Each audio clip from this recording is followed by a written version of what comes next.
Kakatapos lang ni Kate sa high school. Sa isang masikip na eskinita sa Maynila, maaga pa lang ay gising na siya. 4:00 ng umaga.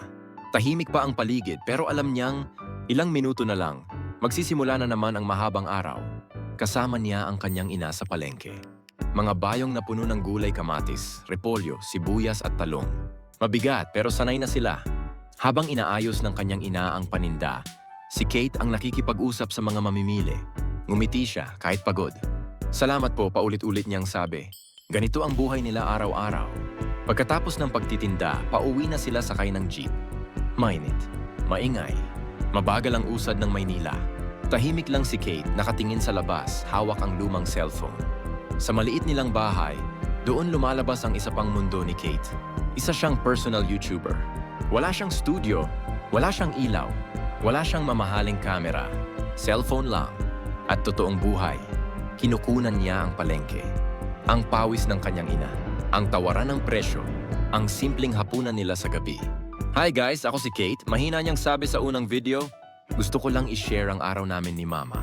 Sa simula, kaunti lang ang nanonood. 10, 5, minsan wala. May mga gabing nagdududa siya. May saysay pa ba ito? Pero tuwing titingin siya sa likod ng kanyang ina, nakayuko, pagod, pero hindi sumusuko, bumabalik ang kanyang lakas. Para sa pamilya, bulong niya, araw-araw siyang nag-upload. Kahit pagod, kahit minsan walang gana, kahit mabagal ang internet. Isang araw, may nag-comment sa video niya, sana ganyan din kasipag ang anak ko. Sumunod pa ang isa, naalala ko ang nanay ko. Salamat! Tahimik na napangiti si Kate. Unti-unting dumami ang subscribers.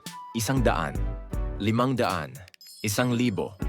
Hindi biglaan ang pagbabago pero ramdam. Isang umaga sa palengke, may pumasok na email sa cellphone niya. Monetized na ang kanyang channel. Hindi siya nakapagsalita. Umupo siya sa bangketa, hawak ang cellphone at napaiyak. Ma, kumikita na po yung ginagawa ko. Walang sinabi ang kanyang ina. Yumakap lang siya. Hanggang ngayon, nagtitinda pa rin sila ng gulay sa Maynila. Pero may bagong pag-asa. Pangarap ni Kate ang magkaroon ng mas maraming subscribers. Hindi para sumikat, kundi para balang araw, hindi na kailangang gumising ng 4:00 ang kanyang ina. Sa gitna ng ingay ng lungsod, sa simpleng palengke, doon patuloy na lumalago ang pangarap ni Kate. At hindi pa rito nagtatapos ang kanyang kwento.